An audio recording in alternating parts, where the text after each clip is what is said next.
Welcome back ناظرین. ہم بات کر رہے ہیں کہ پاکستان میں بڑھتی ہوئی انتہا پسندی، شدت پسندی کو کیسے روکا جا سکتا ہے، کیا آپشنز اویلیبل ہیں.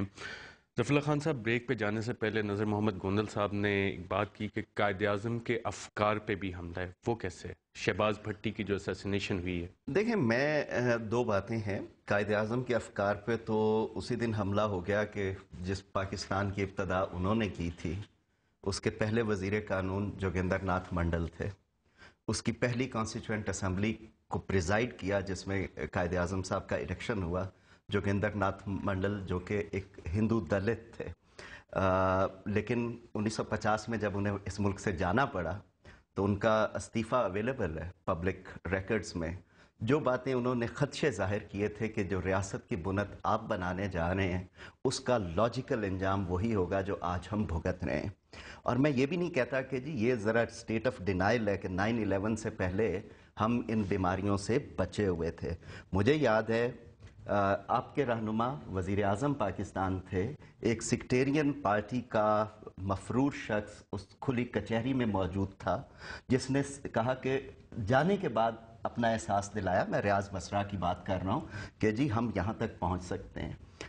یہ پوری ایک ہسٹری ہے. ہم نے آبجیکٹیو ریزولوشن پاس کی، مجھے اس کے متن سے کوئی اختلاف نہیں ہے، لیکن اس کے متن کو ادھورا استعمال کیا گیا.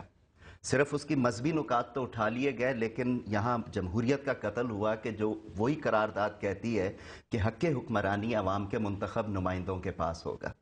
پھر میں زیادہ ہسٹری میں نہیں جاؤں گا.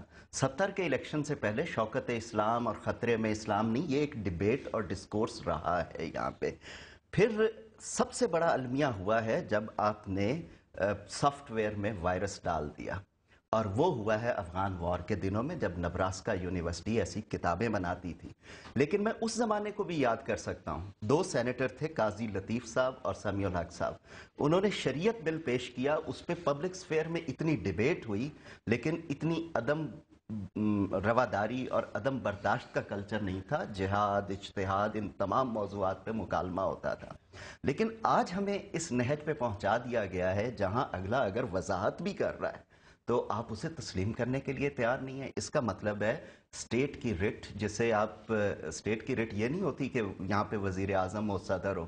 اسٹیٹ کا جو پرائم فنکشن ہے وہ اپنے شہریوں کے جان و مال کا تحفظ ہے.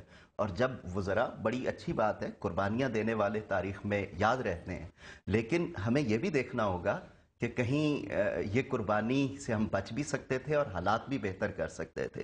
حکومت کا المیہ یہ ہے کہ وہ فائر فائٹنگ کر رہے ہیں، وہ فیوچرسٹک اپروچ کے ساتھ ایشوز کو نہیں ڈیل کر رہے. یہ آپ کے انٹلیکچول سٹرکچرز کرپٹ ہوئے ہیں، آپ کے انسٹیٹیوشنز کرپٹ ہوئے ہیں، آپ کی انٹیلیجنس اتنا فیلیور ہے کہ جب کوئی واقعہ ہو جاتا ہے تو اس کے بعد آپ پلگ ان کرتے ہیں، جبکہ حالانکہ آپ کو کریٹو ہو کے ایک سچویشن آف وار میں آپ جہاں پہ آپ کے چلے مان لیا بہت سارے سازش کرنے والے لوگ بھی ہوں گے، اینیمیز بھی ہوں گے، لیکن ان کو روکنا، ان کے سامنے بند باندھنا، یہ تو ہمارے تدبر کا فیصلہ ہونا چاہیے. لیکن اگر ہم ان کے ساری چیزوں کے اوپر ریئیکٹ کرتے چلے جائیں گے تو چیز ایسے نہیں بنے گی. شہباز بھٹی تو آج ہوا ہے، یہاں شانتی نگر کا واقعہ بھی ہوا، یہاں گوجرے کا واقعہ بھی ہوا. میں جو اس بات کر رہا ہوں، ہم سوسائٹی کو ایکسکلیوڈ کرتے جا رہے ہیں اور یہ ہمارے لیے ممکن نہیں رہے گا. دنیا جوڑ رہی ہے، اسلام دنیا میں تیزی سے پھیلنے والا مذہب ہے، اور ہم اپنے ملک میں میرا خیال ہے جتنے مسلمانوں کا خون ہوا ہے یہاں پہ، شاید یہ کوئی قابل فخر بات نہیں. ہارون رشید صاحب، بات ہوئی کہ سافٹ ویئر میں وائرس آ گیا ہے، انصاف کی بھی بات ہوئی. عدلیہ ہماری یہاں پہ کوئی رول ادا کر سکتی ہے؟ جو ہم نے آبجیکٹیو ریزولوشن کی بھی بات کی، کافی جگہ پہ انٹرونشنز ہیں. ارشد صاحب، بات کی بات، گزارش یہ ہے، ایک بڑا اہم نقطے کی طرف انہوں نے اشارہ کیا تھا.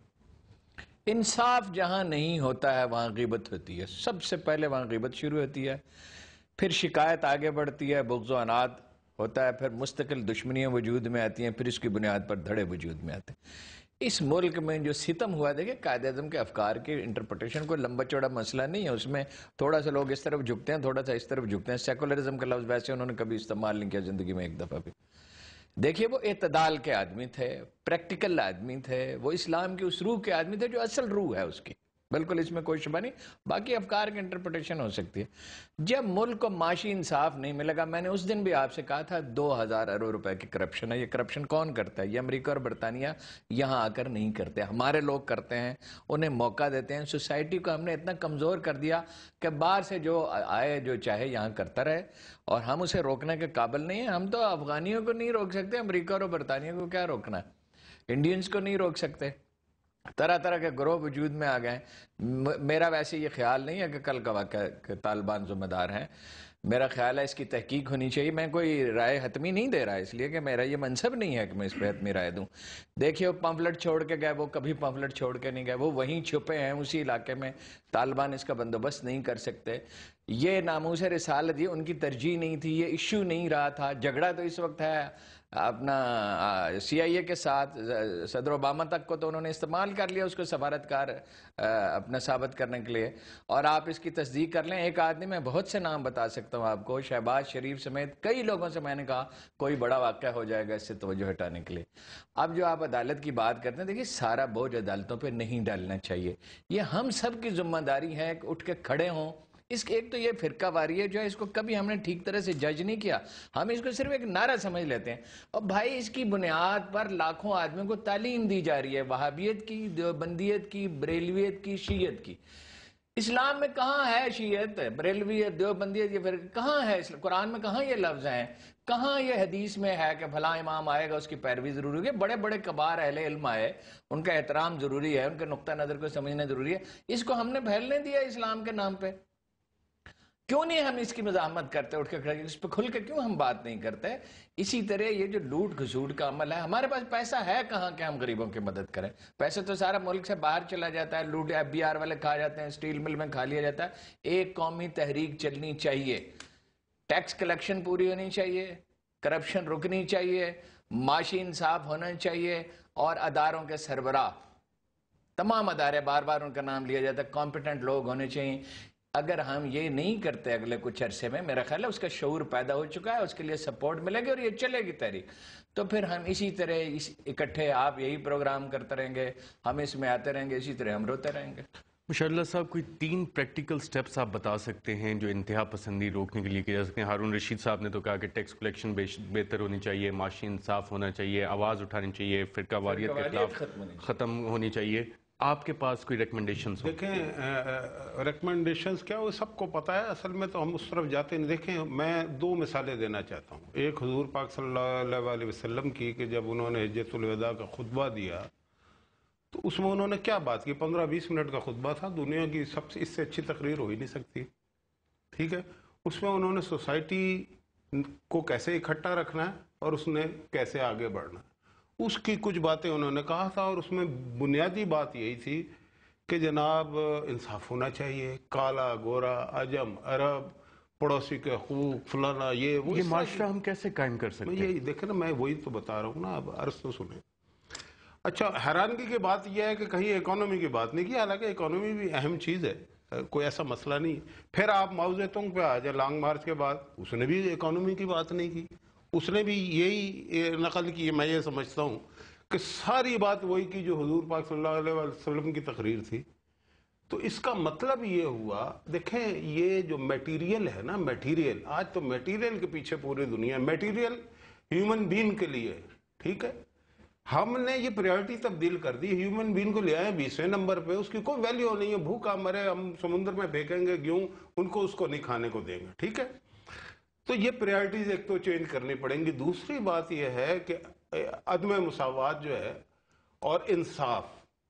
پھر پاکستان کے لیے میں بالکل کنونس ہوں اس بات پہ کہ جب تک اس ملک کے فیصلہ کرنے والی قوتیں سمیت حکومت کے یہ فیصلہ نہیں کریں گی کہ ہمیں امریکی اثر و رسوخ کی بنیاد پہ اس ملک کو چلانا ہے یا آزادانہ طریقے سے چلانا ہے, ہم نے یہ جو جنگ مول لی ہوئی ہے, کیا اس کا ہمیں فائدہ ہو رہا ہے یا نقصان ہو رہا ہے؟ میں یہ سمجھتا ہوں کہ یہ جنگ مول نہ لے کے اگر ہمارے اتنے لوگ مرتے تو شاید آج دنیا میں ہماری عزت ہوتی. ہو یہ رہا ہے کہ ہم قربانیاں بھی دے رہے ہیں اور ذلت کے تھپڑ بھی روزانہ کھا رہے ہیں. اب آپ یہ دیکھیے کہ ریمنڈ ڈیوس پہ جو رشین انٹیلیجنس نے رپورٹ دی ہے کہ جناب یہ اس کا القاعدہ سے رابطہ تھا اور یہ ان کے ذریعے ایک لمبی چوڑی واردات کرا کے پاکستان پہ امریکہ کی طرف سے بہت بڑا ایکشن کروانا چاہتا تھا. اب یہ غلط ہے یا صحیح ہے، لیکن رشین انٹیلیجنس کی یہ رپورٹ ہے. اس پہ میڈیا میں بات اس لیے زیادہ نہیں ہوتی کہ جو امریکہ کے خلاف جائے اس پہ نہ ہمارا میڈیا اتنی زیادہ بات کرتا ہے، کیونکہ اثر و رسوخ جو ہوتا ہے وہ پھر ہر شعبے میں ہی ہوتا ہے. ٹھیک ہے، تو میں یہ کہنا چاہتا ہوں کہ یہ تین باتیں ہیں. ایک تو یہ کہ ہمیں اس جنگ سے یہ سو کارڈ ہے، عدم مساوات، امریکہ کے ساتھ ریلیشن شپ، پریکٹیکلی کیسے ان کو امپلیمنٹ کیا جا سکتا ہے؟ پریکٹیکلی امپلیمنٹ بڑی سمپل طریقے سے کیا جا سکتا ہے کہ ہم نے $100 بلین سے زیادہ اپنا نقصان کر لیا اس جنگ کی وجہ سے. لوگ بھوکے مرنا شروع ہو گئے ہیں، حکومت کے پاس کچھ کرنے کو پیسے نہیں ہیں. ٹھیک ہے، سارا کچھ وہیں پہ ہم جھوک رہے ہیں. جو ٹیکس لیتے ہیں، پیٹرول کی قیمتیں بڑھ رہی ہیں، ہر چیز ہے، وہ پیسہ جو ہے وہ مطلب کہ امریکہ کے لیے ہم استعمال کر رہے ہیں یہاں پہ، اور اس کے بدلے میں ہمیں مل کچھ نہیں رہا سوائے ذلت و رسوائی کے.